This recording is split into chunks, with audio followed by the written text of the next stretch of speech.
continue to come.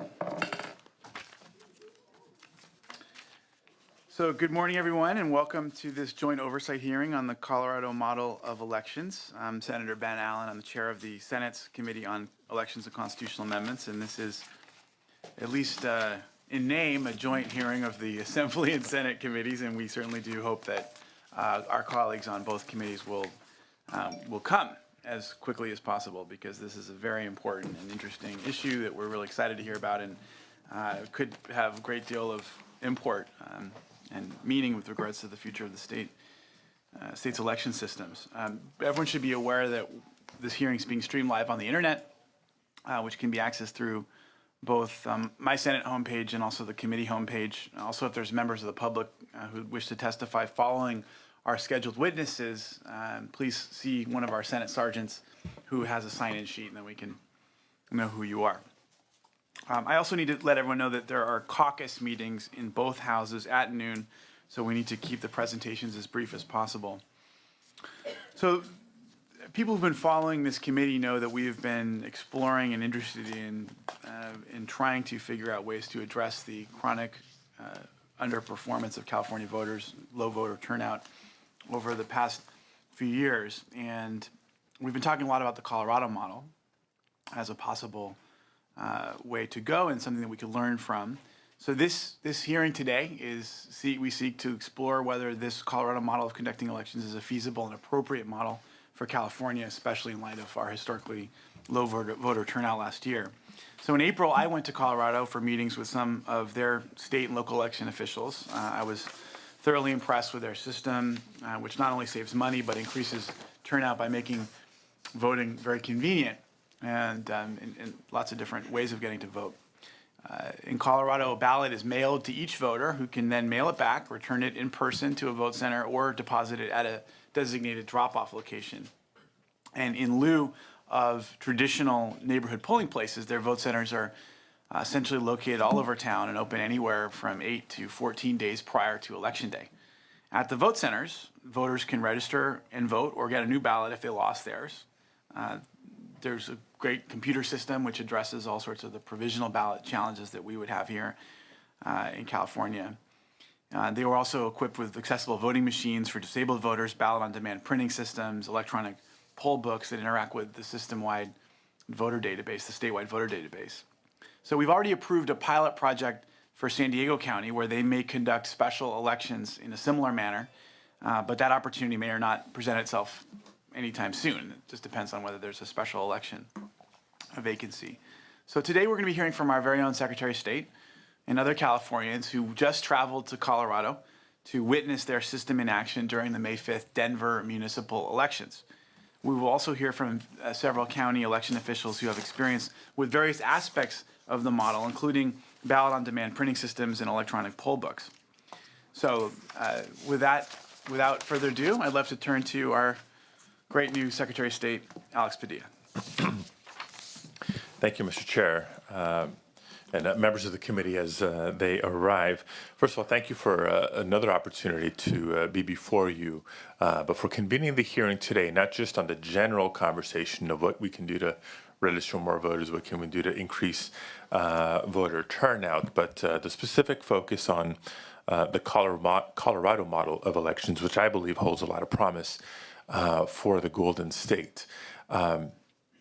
Last year, as you've referenced repeatedly, was yet the most recent stark reminder that we have a lot of work to do to get more people registered and to get more people to vote.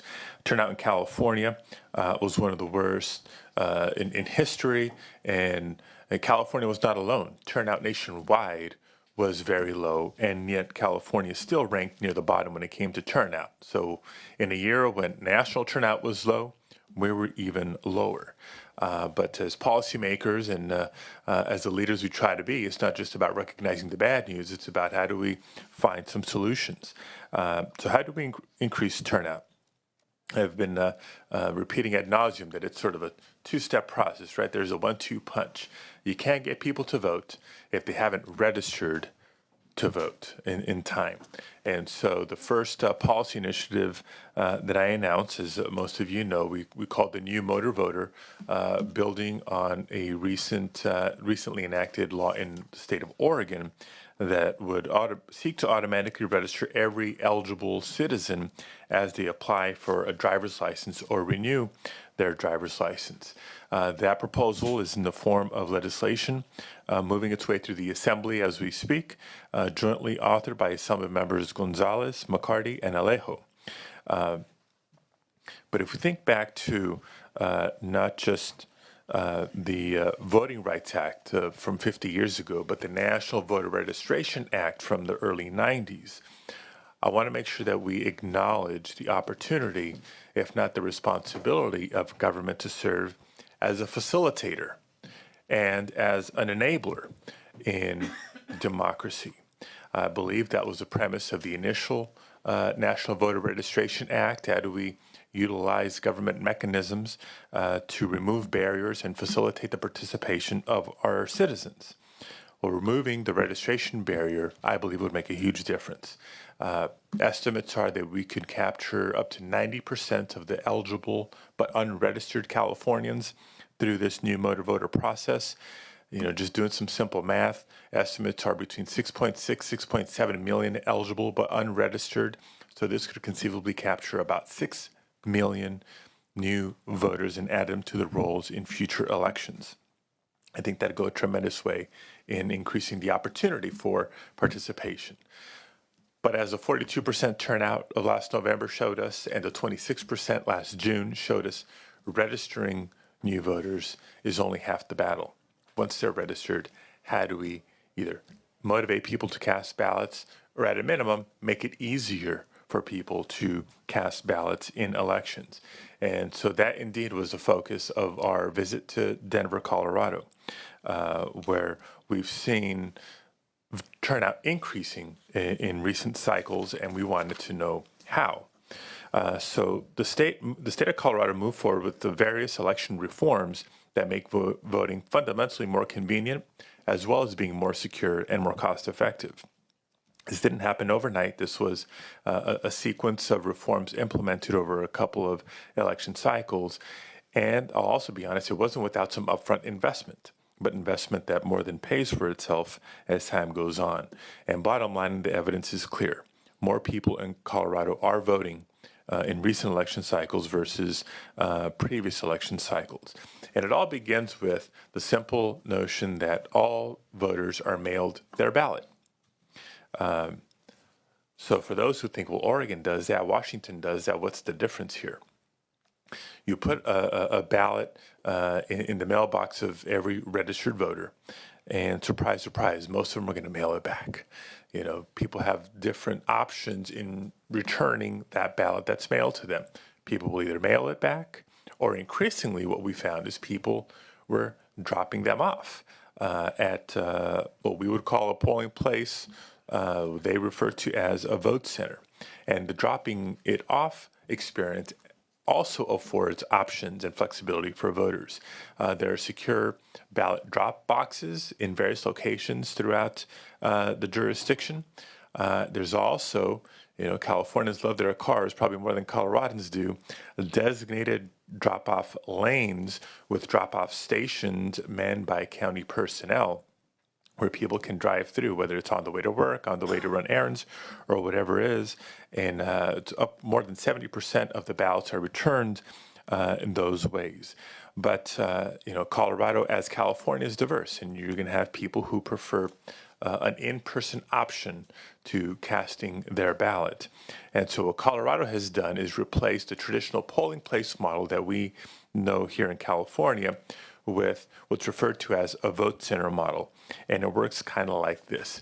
Because of the technology that you referenced, Mr. Chairman, in your opening presentation, voters have the flexibility or the option of going to any of a number of locations to vote, no longer being tied only to the polling place by where they live, but utilizing existing technology to afford voters the convenience, the choice to vote wherever's most convenient to them, be it closer to where they live, closer to where they work, closer to a grocery store, a shopping center, our kids' schools. Technology exists to give voters that flexibility, and it is in use in Colorado.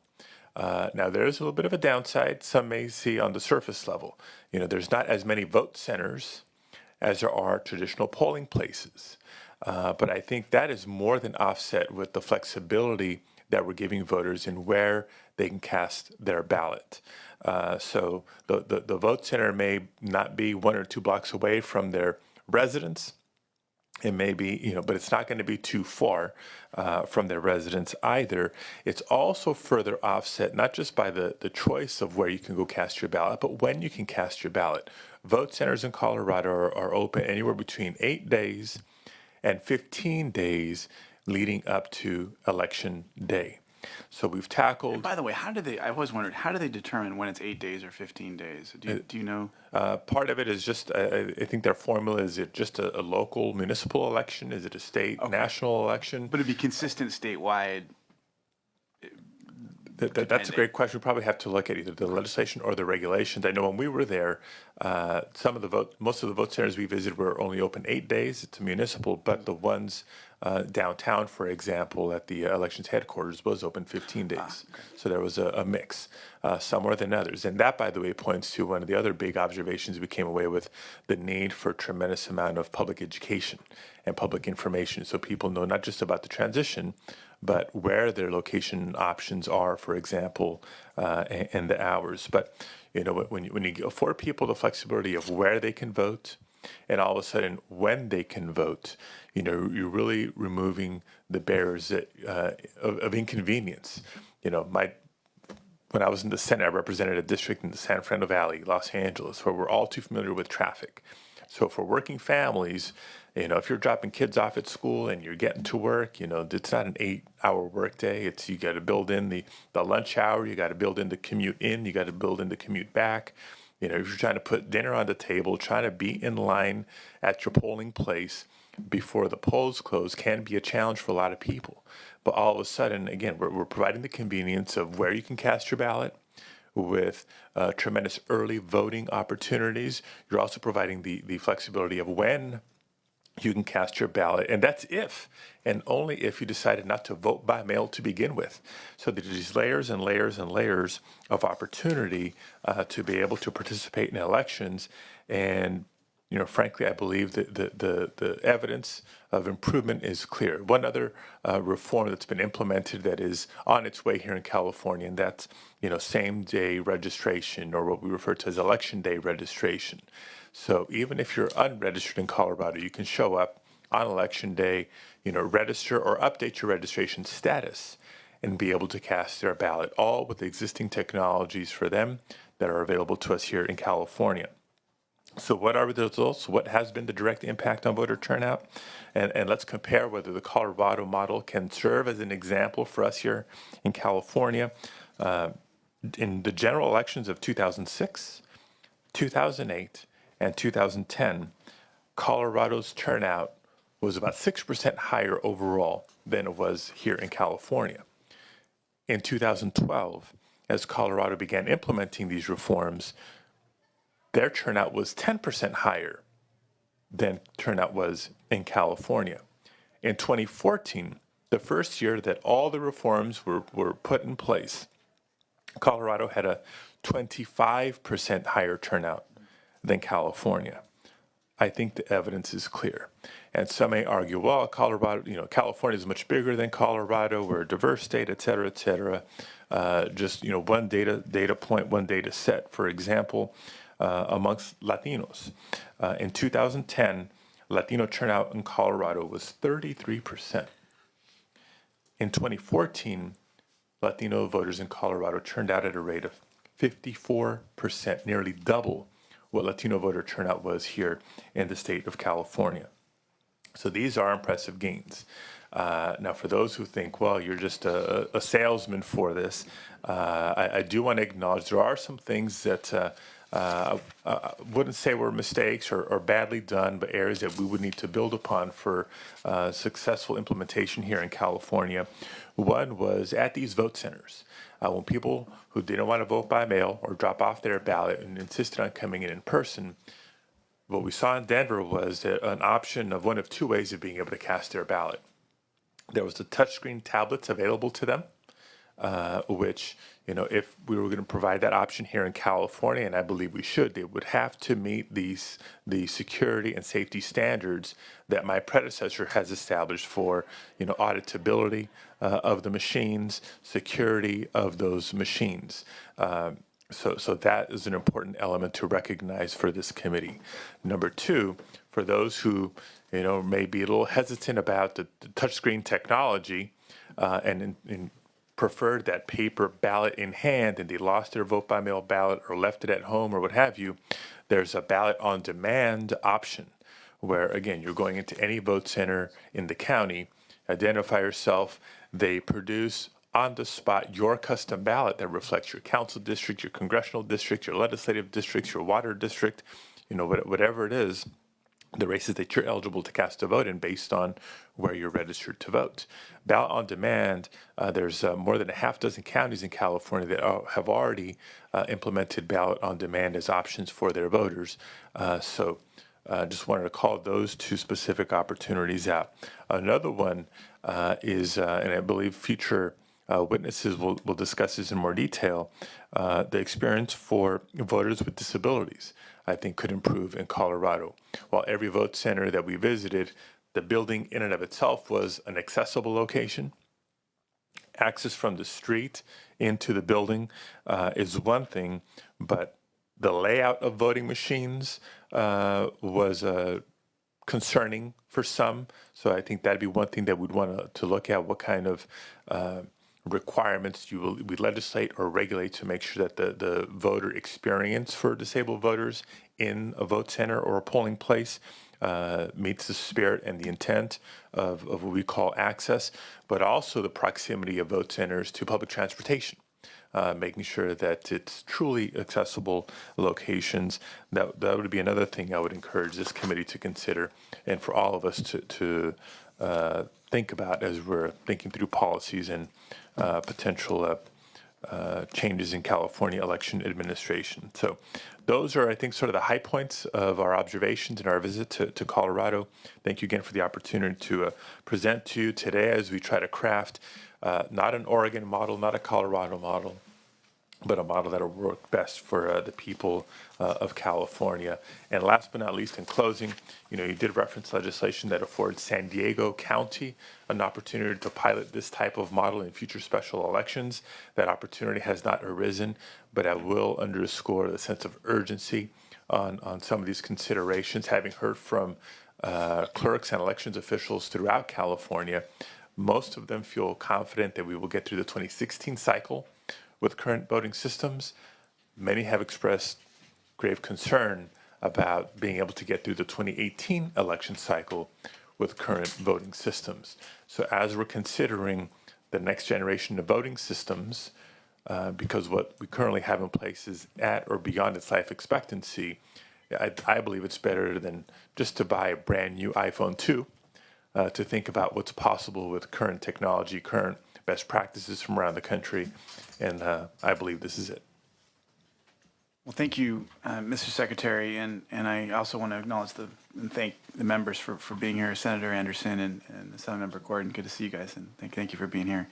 A couple questions I wanted to ask you about. First of all, the costs. And I was talking to a clerk not too long ago who was saying that Colorado goes overboard by mailing everybody a ballot, that's unnecessary. Why don't you just mail out? You could still implement the whole vote center system without having to mail every single person a ballot. And if you're talking about registering everyone, you literally be mailing it out to everybody. And is that overkill?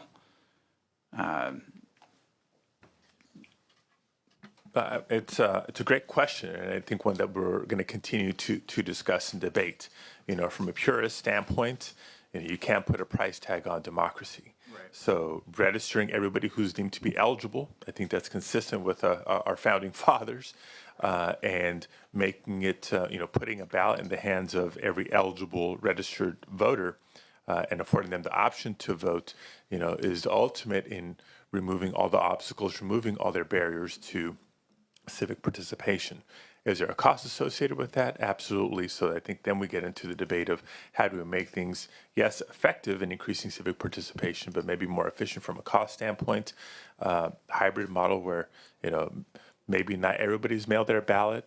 That's something to consider. At a minimum, we got to have vote centers. But I think Oregon and Washington have shown for even more cycles now the benefit from an increased participation rate when every voter is mailed their ballot. So, I would welcome that healthy debate. Okay. Now, if you've got a system like this where it's very efficient to just show up at the polls, and we don't have the provisional ballot problem in this model because the computer system's good, they got ballot on demand, there's same-day registration. Why would we need automatic registration, in your opinion, if we had a system like this? I think if you're not registered and you show up on election day to register to vote and to cast a ballot, you've missed out on a lot of the information that you would need as a voter to make the best decision possible. Not just from the candidates and the political campaign standpoint, but from a sample ballot standpoint, from a voter information guide standpoint as well. Okay. Now, one of the things that struck me when I went to Colorado was that, they're a purple state, right? They're constantly being, it's a state that's in flux. The elections are extraordinarily competitive there. There's a level of excitement there that about the relevance of their vote that at least with regards to the presidential context, isn't typical here in California. Do you think that some people say that sort of raises voter interest in general, and that's something that we can't control here? How big a factor is that with regards to voter turnout in Colorado? I think I'd be lying if I said that wasn't a factor in increasing turnout, but I think excitement at the top of the ticket is one thing in a purple state. Our record high in recent years in California was in 2008, Right. in the presidential from 7 years ago. California is not a purple state on a statewide basis. So how do you explain that? Not being a battleground state, yet seeing record high turnout in 2008, it was the excitement amongst the electorate. But it's not just the top of the ticket that turns people out. Contested congressional districts, contested legislative districts, contested city council, school board, mayor's races throughout the state, I think have just as much of an influence on the excitement amongst the electorate and boosting turnout. Okay. Okay, that's helpful.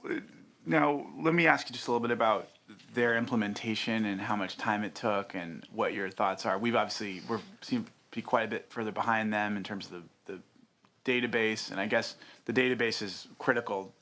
That has to be in place for us to even start thinking about doing this. No, and that's a great point. We're on track for June of 2016 to launch a system known as VoteCal. It's been years in the making. California will finally have a centralized voter registration database.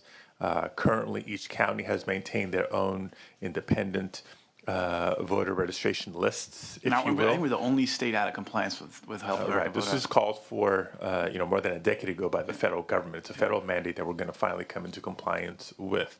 What a centralized database will do is enable a lot of things, including for voters to be able to verify online their registration status, find your polling place. You can build on that tools to request vote by mail ballots, et cetera, et cetera, et cetera. For a system like vote centers, it is contingent upon that database being operable, so you can build in the proper safeguards to keep people from jumping from one vote center to the other and casting multiple ballots, because that one centralized location will capture when somebody has voted. So tell me a bit about rollout. I mean, how much time do you think it would take to make something like this work if we were to decide we wanted to go with this model? If money was no object, I'd say we can, have it in place by 2018. It's not going to be in place by 2016 because of the vocal deployment. We want to make sure we have a solid foundation for some of these reforms for future cycles. We're also trying to be informed as to how Colorado went about it, regardless of the motive. They implemented these reforms through a series of a couple of election cycles. Given the nature of California and our 58 counties, some are big and have huge populations, some are small, have little population, some are big and have little population, and we have everything in between. So the specific timetable for a transition along these lines may differ from county to county based on, the number of registered voters or the nature of their local, technology foundation, if you will. But I think over the course of a couple of election cycles, as Colorado has shown, can be responsibly done. But the sooner the better, in my opinion. Okay. Do other members have questions for the Secretary? I do. Senator. First of all, I sent you a letter, and you probably will be receiving it shortly, just commending Michael View from the Registrar in San Diego. He does an outstanding job, and I can't tell you how many times he works after hours or weekends, putting together anybody who asks him for a seminar on how to run for office or how votes are counted. He is very civic minded. He makes himself available. And I think registrars like that, first of all, kudos to you for having somebody like that and promoting them. But second, I think He's you're going the to be registrar. speaking today. Oh, Yeah. wow. There he is. I think he just learned I sent you a letter about him. But I think that going those extra miles, doing that extra job, helps inspire people because they don't understand the process, and when they don't understand it, they don't believe in it. And so I think that is very helpful. The chairman touched upon some of this, but when we look at how Delaware, Missouri, Nevada did in the last election, I think that the competitiveness of the races play a huge role. I really believe that. I think that people want their vote to be the tipping point. They want their vote to be counted, and they need it to be counted in a race that matters. And when things are skewed one way or another, way in that direction, and they're not competitive, I think that people lose interest. And I think that there's been a couple studies that show how competitive races make a huge difference in the turnout. And I didn't know if you had a comment along those lines or some thoughts that you could share with us. Well, the official part of the job is simply, facilitating, enabling people's ability to participate in the process through voter registration and through being able to cast a ballot. I don't think we can legislate competitive races. Right. I don't think we can legislate more exciting candidates. Maybe that would require a 2/3 vote, and we'd never get that. Well, maybe we need more statewide candidates running for governor. But so the other point that I thought Anderson is an exciting candidate. no, mine's very boring. The second thing I thought that was really interesting about the Colorado model is, frequently we hear about showing IDs and how it hurts the turnout and people feel disenfranchised if they have to show an ID. But yet in Colorado, they're having these great returns. Their people are heavily invested, and I think that this is my personal opinion, but I'd be interested in hearing what your thoughts are. I think that people, because there's a confidence that Coloradans are voting because they're showing ID, they're showing that they're citizens of Colorado. I think that gives an assurance to folks that that it's a clear and transparent process. And I think that as they've made all these other changes, I think that people were willing to go along with those changes and adopt them quickly, because there was never any kind of question as to whether that person should be voting or shouldn't be voting, and it was very transparent in the way they did it. And here in California, we don't request any type of identification, And yet, if we adopt some of the things that they're doing, I'm worried that we're going to run the risk that people are going to lose faith in the system because it's too much change too quickly. But I'd be curious what your thoughts are. Yeah, no, that's a great question, if not observation. So let me respond with a couple of pieces. There's the registration piece, and then there's sort of the elections administration, or what I prefer to call the voter experience, right? That ought to be the point of view with which we approach, all of this. I don't recall hearing, a tremendous amount of voter fraud or things of that nature prior to these reforms in Colorado. I don't think that was the impetus for some of this stuff. What showing an ID can do is be very helpful on the day of, whether it's election day registration or the verification of what would become the next generation of a provisional ballot or those sorts of things if somebody's residency was called into question. And just by a counter example, here in California, to be able to vote in an election, you have to be registered 15 days prior to that election. Like, I can be registered to vote in one location. If I happen to move a week before the election, I got to go back to where I had previously registered, where I no longer live, if I want to cast a ballot, because it was too late to register at my new address.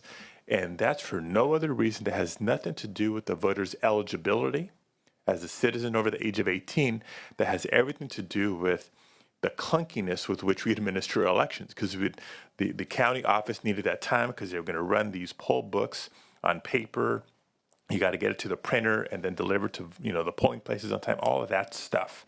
So if we can use modern technology to kind of do away with those artificial prior deadlines or what have you, that's what Colorado has done. Even if you move 2 days before the election or the day before the election, you can show up where you live now and say, hey, I just moved, but here's where I was registered, here's my new information, I'm eligible. I don't want to vote in the other district. I need to vote here because this is where I live now.